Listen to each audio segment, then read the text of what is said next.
What if a ruthless predator turned into a devoted mother, nurturing the very creatures she was born to hunt?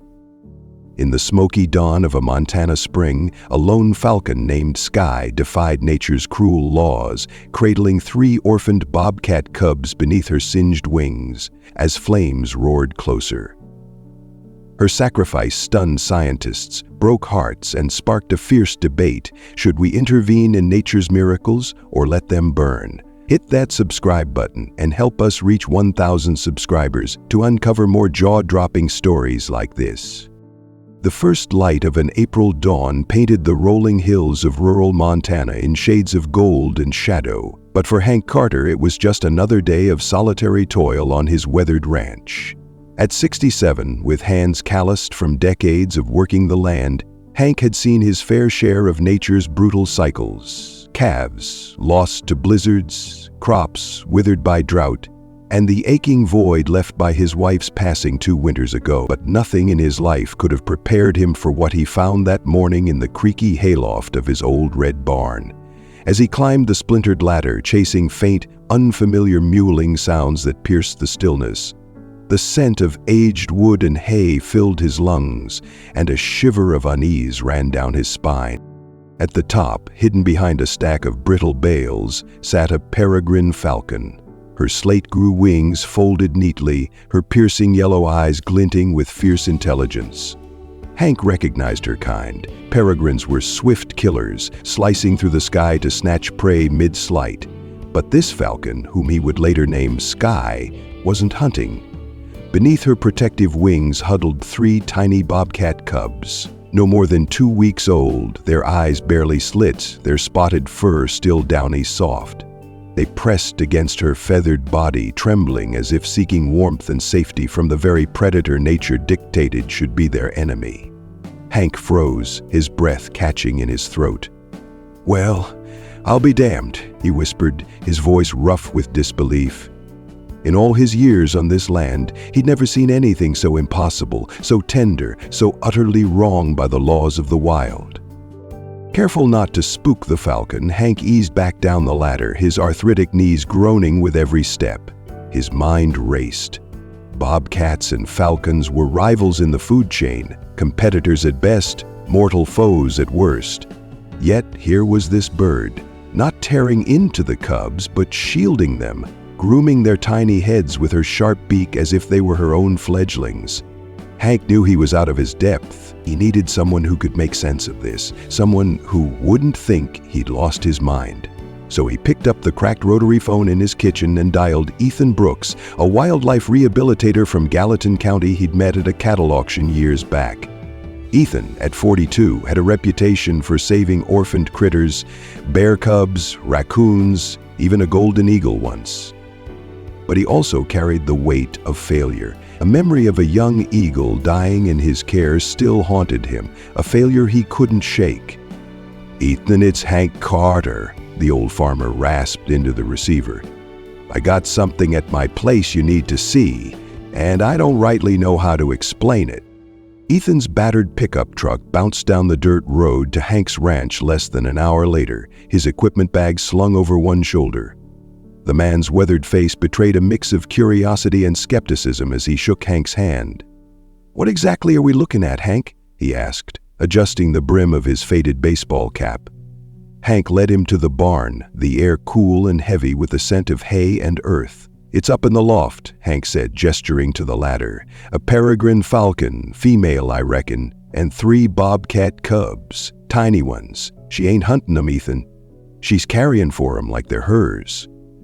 Ethan's eyebrows shot up, his skepticism deepening. "That's impossible," he muttered. But he climbed the ladder anyway, his movement slow and deliberate to avoid startling whatever awaited above. What Ethan saw confirmed Hank's story, and then some. The falcon Sky, as Hank had begun to think of her, stood guard over the 3 cubs, her posture tense but not aggressive. She trilled softly when one of the cubs, a reddish-brown one Hank would later name Ember, mewled weakly, nudging it closer with her beak. Another cub with thoughtful green eyes that would earn her the name Willow pressed against Sky's side, while the third, marked with rust-colored streaks and dubbed Blaze, slept soundly beneath her wing. Ethan pulled a small camera from his bag, snapping photos with the steady hands of someone used to working around wild animals. "I've never seen anything like this in my career," he said, his voice barely above a whisper as he descended to where Hank waited. "Those cubs are orphans, no doubt, but a falcon adopting them? That defies everything we know about both species." The two men stood in the dim barn, the weight of the discovery settling over them like dust motes in the slanting light. Ethan knew this was beyond his expertise alone. He needed a scientist, someone who could dissect the impossible and make sense of it. So he called Dr. Clara Hensley, a 58-year-old avian behavior expert at Montana State University, known for her groundbreaking work on bird cognition. Clara arrived the next morning, her university-issued SUV packed with equipment, her gray-streaked hair pulled into a practical ponytail. "This better be worth canceling my faculty meetings for," she said with a wry smile, but her sharp eyes gleamed with curiosity as Ethan briefed her. Together they set up unobtrusive cameras around the hayloft, careful not to disturb Skye and her unlikely brood. The footage captured Skye tearing a small rabbit into tiny, manageable pieces, placing them before each cub's mouth, a behavior falcons didn't naturally exhibit. Clara's initial theory was staggering. Skye might have lost a clutch of eggs to a storm or predator, redirecting her maternal instincts to the orphaned cubs. But could she truly sustain them without milk, a necessity for such young mammals? As the trio watched the live feed on Clara's laptop in Hank's kitchen, a question lingered in the air, heavy as the Montana sky before a storm.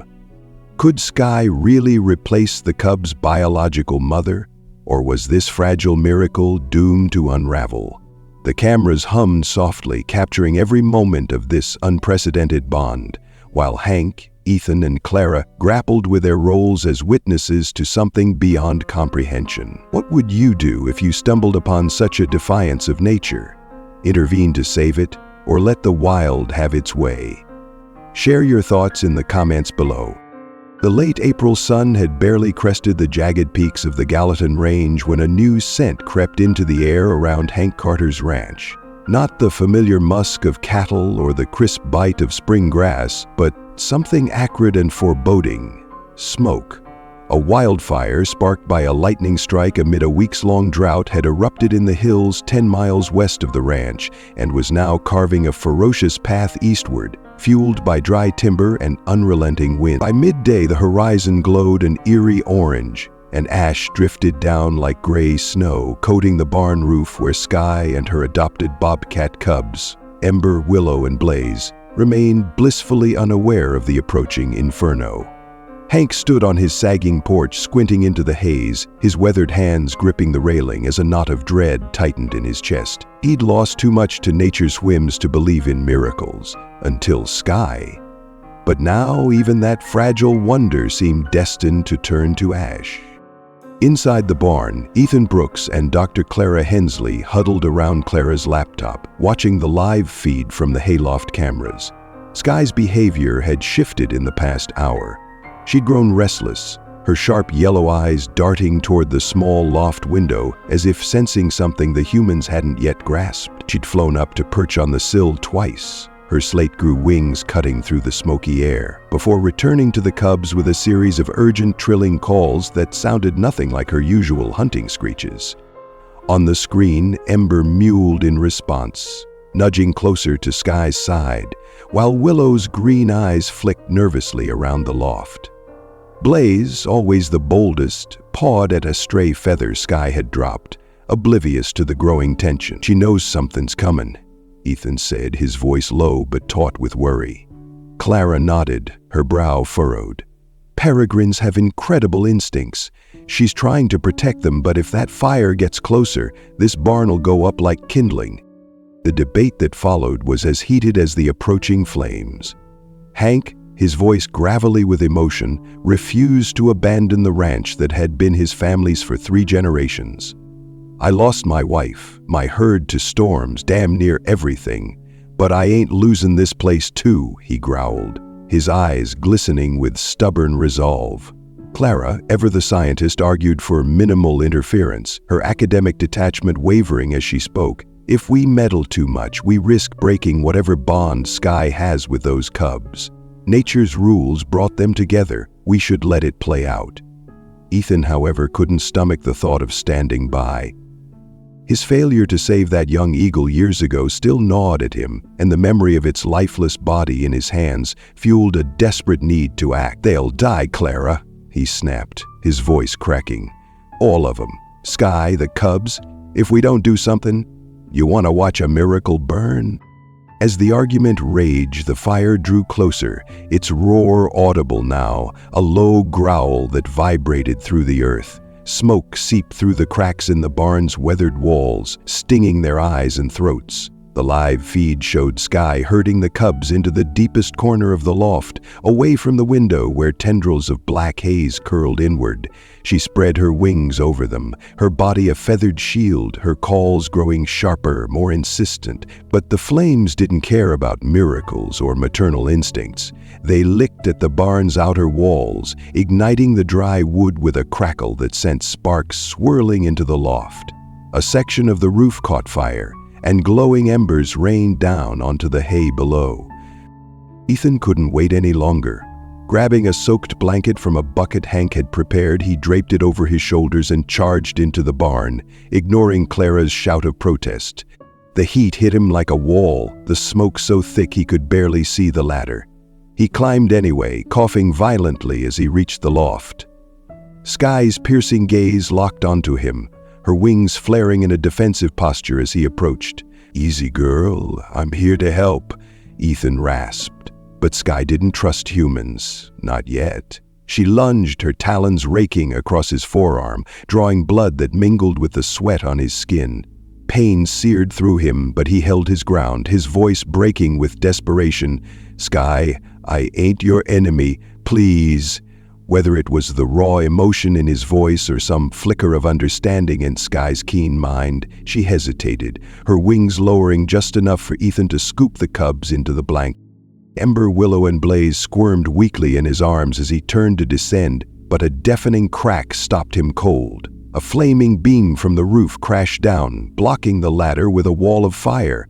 Ethan's heart pounded. The heat was unbearable, the air nearly unbreathable. Then, in a blur of motion, Sky dove through the flames, her wings singeing as she rammed her body against the beam. It shifted just enough to clear a narrow path, but the effort cost her dearly. She plummeted to the loft floor, her left wing blackened and smoking, her breathing ragged. Ethan didn't hesitate. Clutching the cubs, he leapt through the gap, landing hard on the barn floor below. He turned back for Sky, but another beam fell, cutting off access. Through the haze, he saw her struggling to rise, her yellow eyes fixed on him as if pleading for the cubs' safety.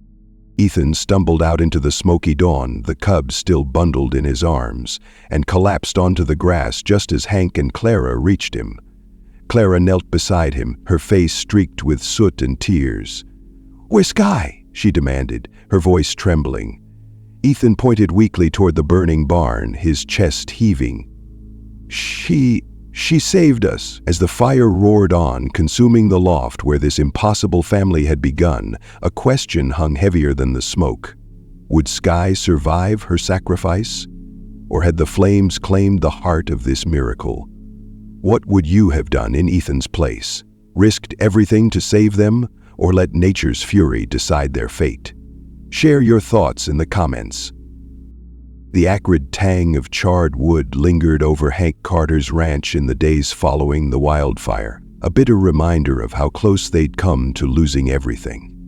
The old barn stood as a blackened skeleton, its roof half collapsed, but miraculously, the blaze had been halted by a late-arriving volunteer fire crew before it could consume the entire property. Sky, the peregrine falcon who'd defied nature to save her adopted bobcat cubs, had survived her heroic act, but barely. Ethan Brooks had carried her limp form from the smoldering wreckage just as the flames closed in, her left wing scorched and her breathing shallow. At a nearby wildlife rehabilitation center, Veterinarians worked through the night to stabilize her, treating burns and smoke inhalation, while Ethan, Clara Hensley, and Hank waited anxiously in the sterile waiting room. The cubs, Ember, Willow, and Blaze, curled together in a crate beside them, their soft mewls echoing the unspoken fear that their unlikely mother might not pull through. By dawn, the news was bittersweet. Sky would live, but her injuries meant she might never soar with the same deadly grace again.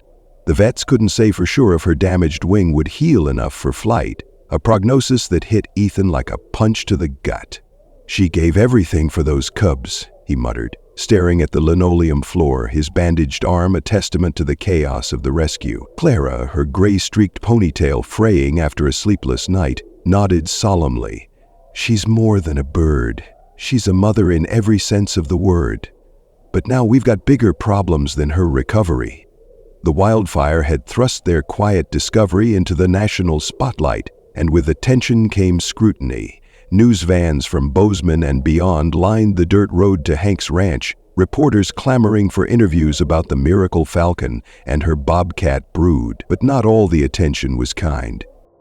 Enter Dr. Victor Klein, a Yale-educated biologist with a reputation for dismantling overhyped wildlife stories. At 55, with a neatly trimmed beard and a penchant for cable news soundbites, Klein arrived at the ranch 3 days after the fire, his polished boots a stark contrast to the ash-dusted ground. He'd seen the viral footage of Sky's rescue, Ethan's desperate dash through the flames, the cubs bundled in his arms, and dismissed it as sentimental nonsense in a widely shared interview on CNN. "A peregrine falcon nurturing bobcats defies evolutionary logic," Klein declared, adjusting his wire-rimmed glasses. "This reeks of human interference, training perhaps, or stage drama for publicity. I propose we relocate the falcon and cubs to a controlled lab environment at Yale for proper study." His words struck Clara like a slap, igniting a firestorm of debate online and among the scientific community. Some colleagues sided with Klein, arguing that only rigorous lab analysis, DNA tests, behavioral experiments could validate or debunk the phenomenon. Others rallied behind Clara, insisting that removing Sky and the cubs from their natural setting would destroy the very bond they sought to understand. Clara pushed back hard, her voice steady but her hands trembling as she addressed Klein in Hank's cluttered kitchen, now a makeshift research hub. "Taking them to a lab would break Sky's spirit," she said, her eyes blazing with conviction. "What we're witnessing isn't just behavior. It's cognition, adaptation, maybe even empathy. You can't dissect that in a sterile cage." Klein smirked, unfazed. "And you can't prove it with grainy footage and emotional appeals, Dr. Hensley. Science demands evidence, not miracles." The tension between them crackled like the embers of the burned barn, leaving Ethan caught in the middle. He'd spent hours poring over GPS data from Sky's movements before the cubs appeared, uncovering a haunting clue. She'd attempted to build a nest in a nearby pine grove, only for it to be destroyed in a spring storm. The timing lined up perfectly. Sky's loss could have triggered her maternal instincts to latch onto the orphaned cubs, but Klein waved off the finding as circumstantial at best, deepening the rift. Meanwhile, Sky's recovery offered a flicker of hope amid the growing storm. Temporarily housed in a spacious outdoor enclosure at the rehab center, she began to regain her strength, her sharp eyes tracking every movement as Ethan introduced the cubs back to her side. The reunion was nothing short of breathtaking. Ember nuzzled Sky's flank, Willow let out a soft purr as Sky groomed her with her beak, and Blaze, ever the bold one, batted playfully at her tail feathers. Sky responded with a series of distinct trills, one for each cub, as if calling them by name. Clara, watching through the enclosure's window, scribbled furious notes. "She's developed a communication system," she murmured, her academic detachment melting into awe. "This isn't just instinct. It's intentional." But even as Sky taught the cubs to stalk imaginary prey among the enclosure's grass, Clara noticed a problem. The cubs, now nearly a month old, needed more protein than Sky could provide through her painstakingly shredded meals. Without a mother's milk, their growth might falter, a challenge Sky couldn't solve alone. Back at the ranch, Hank found solace in the chaos by visiting the enclosure each evening, sitting quietly outside as Sky adjusted to her new reality. He'd lost half his barn and a dozen cattle to the fire, but the sight of this improbable family stitched something back together in his broken heart. "Used to think nature was just cruel," he told Sky one night, his voice soft as the Montana dusk settled around them. "But you're showing me something different, girl." Sky tilted her head, her gaze steady as if acknowledging his words. Yet as the debate between Clara and Klein raged on, lab versus liberty, science versus soul, the future of this fragile bond hung in the balance. Would the world embrace Sky's story as a testament to nature's complexity, or tear it apart in the name of cold, hard proof? What do you think? Should Sky and the cubs be left to thrive in the wild, or studied in a lab to unlock the secrets of their connection? Share your thoughts in the comments. The summer air in Montana thickened as May gave way to June, carrying the faint scent of wildflowers and the distant promise of rain. At the temporary enclosure near Hank Carter's ranch, Sky had adapted to her new reality with the fierce determination that had already made her a legend among the small circle who knew her story. Her left wing, though scarred and stiff from the fire, no longer dragged limply at her side. She'd learned to compensate, hopping and gliding short distances to tend to her adopted Bobcat cubs, Ember, Willow, and Blaze. The cubs, now 6 weeks old, had grown into miniature predators, their eyes sharp and curious, their spotted coats thickening as they tumbled over each other in playful mock hunts. Sky watched over them with a vigilance that transcended species, her trilling calls guiding them through lessons only a mother could teach. How to stalk silently, how to pounce on a stray feather, how to huddle close when the nights grew cold. But as the days lengthened, so did the shadows of danger lurking beyond the enclosure's mesh walls. Ethan Brooks had taken to sleeping in his truck near the enclosure most nights, unable to shake the protective instinct that had driven him to save Sky and the cubs from the fire. Dr. Clara Hensley, still reeling from her clash with Dr. Victor Klein, spent her days analyzing footage and her nights drafting papers to defend Sky's story against the growing tide of skepticism. Hank, meanwhile, found a quiet peace in rebuilding what he could of his barn, hammering nails by day and sitting outside the enclosure at dusk, murmuring stories of his late wife to Sky, as if she could understand his grief. The Falcon would tilt her head, her yellow eyes glinting in the fading light, and for a moment, Hank felt less alone. But tranquility in the wild is fleeting, and on a moonless night in early June, a new threat emerged from the darkness. A lone wolf, gaunt and desperate, its ribs stark against its matted fur as it tracked the scent of young prey straight to the enclosure. The wolf's low growl shattered the stillness just past midnight, jolting Ethan awake in his truck. He grabbed a flashlight and bolted toward the enclosure, his heart pounding as the beam caught the glint of amber eyes pacing outside the mesh. Inside, Sky reacted instantly. She launched herself from her perch with a screech that sliced through the night, her damaged wing trembling but her resolve unshaken. Ember, Willow, and Blaze froze in the corner, their tiny bodies pressed together as the wolf's claws raked against the metal, bending the frame with a sickening screech. Sky dove at the intruder, her talons aiming for its eyes, her speed a blur despite her injuries. The wolf snarled, snapping its jaws as Sky struck true, drawing blood from its brow, but the predator was too large, too hungry. Its massive paw swiped upward, catching Sky mid-flight and sending her crashing to the ground with a sickening thud. Her right wing bent at an unnatural angle, blood seeping into the dirt as she struggled to rise. Ethan reached the enclosure just as the wolf lunged again, its teeth bared for the cubs, but something extraordinary happened. Ember, Willow, and Blaze, barely bigger than house cats, erupted from their corner with a ferocity that belied their age. Ember and Blaze latched onto the wolf's hind legs, their tiny claws sinking into flesh, while Willow leapt onto its back, her teeth nipping at its scruff. The wolf howled, thrashing wildly as the cubs fought to protect their fallen mother. their high-pitched growls mingling with Sky's weak cries.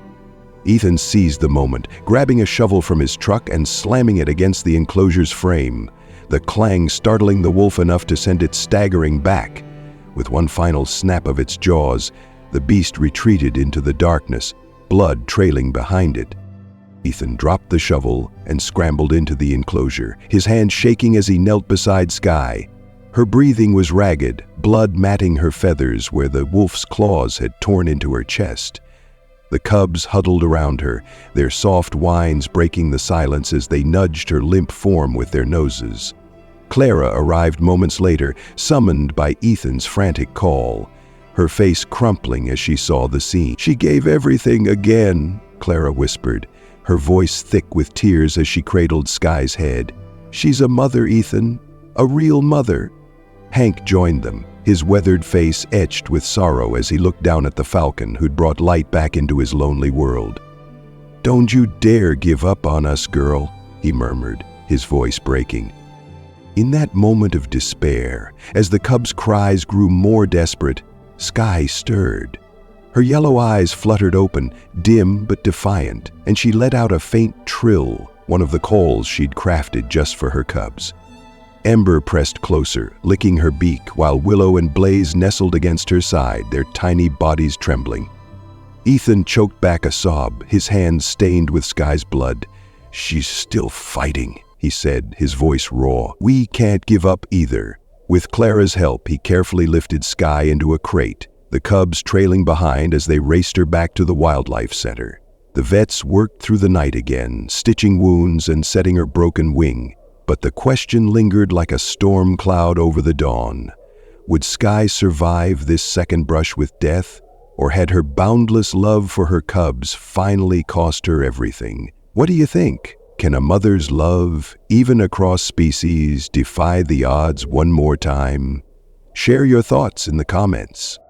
The sterile hum of fluorescent lights in the Wildlife Rehabilitation Center felt worlds away from the wild Montana nights where Sky had fought for her adopted bobcat cubs. After the brutal encounter with the wolf, the Falcon's survival hung by a thread.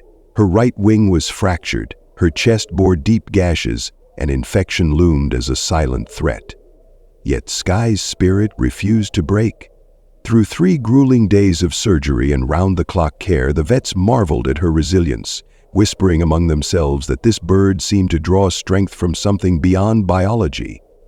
Ethan Brooks, Dr. Clara Hensley, and Hank Carter kept vigil in shifts, their faces etched with exhaustion and hope as Ember, Willow, and Blaze curled up in a crate nearby, their soft whines a constant plea for their mother's return. On the 4th morning, a miracle unfolded. Sky opened her eyes, her yellow gaze as piercing as ever, and let out a faint trill that sent the cubs scrambling to her side, their tiny paws patting at her bandaged form as if to reassure themselves she was real. The vets delivered a sobering prognosis.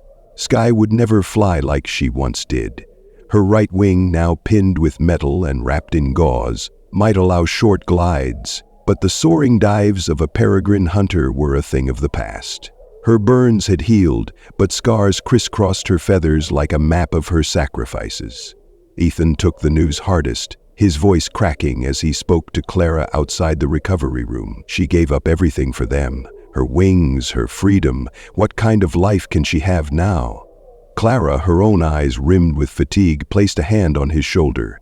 "The kind of life we give her," she said firmly. "She's more than a falcon, Ethan. She's a mother, a fighter. We owe her a chance to live on her terms." Together they devised a plan. They'd build a permanent sanctuary on Hank's ranch, a safe haven where Sky could remain close to the cubs she'd fought so fiercely to protect.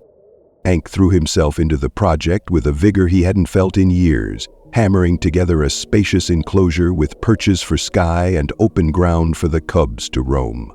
The old farmer, who'd lost so much to fire and time, found a new purpose in the work, his hands steady as he drove each nail. "This ain't just for her," he told Ethan one sweltering afternoon, wiping sweat from his brow. "It's for me too. Seeing her with those cubs, It's like getting a piece of my heart back." By mid-July, the sanctuary was ready, a patchwork of wood and wire, but sturdy and safe, nestled in a corner of the ranch where wildflowers bloomed despite the scorched earth. Sky was released into her new home with a ceremonial flourish, her unsteady hops drawing cheers from the small crowd of locals who'd followed her story. The cubs, now 3 months old and growing into their feline grace, bounded after her, their playful pounces coaxing a rare, soft trill from their mother's beak. As summer faded into fall, the bond between Sky and her cubs evolved in ways that left Clara scribbling notes late into the night. Ember, Willow, and Blaze, now nearly as tall as Sky herself, began venturing farther during their supervised outings, their instincts pulling them toward the wilderness. But they always returned, often with small offerings, a vole, a mouse, laid at Sky's talons like gifts of gratitude. One golden evening in September, as the sun dipped below the Gallatin Range, a camera captured a moment that would go viral. The cubs lying in a semicircle around Sky, their spotted coats glowing in the twilight, while Sky preened their fur with the same tenderness she'd shown when they were blind and helpless. Hank watched from a distance, a lump in his throat. "Lost half my world in that fire," he said to Ethan, his voice barely above a whisper. "But looking at them, I reckon I found something bigger." Yet even as hope bloomed, new challenges arose. In the spring of the following year, Sky surprised everyone by laying a clutch of 3 eggs in a makeshift nest atop her highest perch. The sight filled Ethan with joy, proof of life's persistence, but also dread. With her wings too damaged to hunt effectively, Sky couldn't feed herself and a brood of chicks without help. Ethan proposed supplementing her diet with pre-killed prey, arguing it was the least they could do after all she'd done. Clara, however, hesitated, her scientific mind wrestling with her heart. "If we feed her, we're turning her into a pet," she said, her voice heavy with conflict. "She's a wild creature, Ethan. We've already changed her life so much. Where do we draw the line?"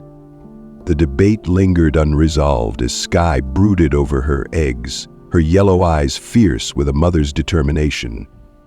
The story of Sky and her cubs ended not with a tidy conclusion, but with a question mark, a testament to the untamed complexity of nature. Ember, Willow, and Blaze, now young bobcats, continued to visit less frequently as they carved out territories of their own.